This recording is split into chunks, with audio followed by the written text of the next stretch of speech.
খোদার কসম, জমিন আল্লাহকে বলে, আল্লাহ ওরে উল্টায় দেই, ওরে উল্টায় দেই। ও যে আপনার জমিনের উপরে দাঁড়াইয়া মাওলা উলঙ্গ ছবি দেখতেছে। রাত 2টায় নওজোয়ান মনে করে ডানে বামে মা নাই, বাবা নাই, কেউ নাই, সবাই ঘুমায় গেছে। তখন উলঙ্গ ছবি বের করে আরেক মেয়ের সাথে প্রেমের আলাপ করে। আর শাজিম থেকে আল্লাহ তাআলা তখন ডেকে বলে, আনিস আমি কিন্তু জেগে আছি, আমি ঘুমাই নাই।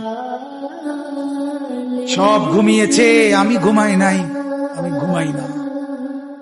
যদি বলো আল্লাহ আপনি ঘুমান, আল্লাহ বলবে রাতের 2টায় যদি তুমি পেশাব করতে হয় আর যদি উঠতে হয়, আমি যদি ঘুমাই, তুমি বান্দা তোমার চোখ মেলে দিবে কে?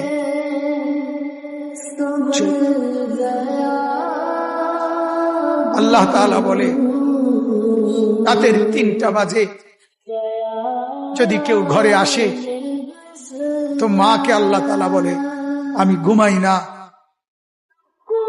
কারণ আল্লাহ তাআলা বলেন তখন দরজা খুলে দিতে হলে চোখ মেলতে হবে।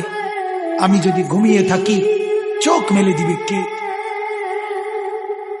আরে বন্ধু, তোমরা তো সবাই জানো ঘুমের সময় আমরা যখন ঘুমাইতে যাই তখন তো ঘুম আসতে দেরি হয়। কিছুক্ষণ বিছানায় এপাশ ওপাশ করার পর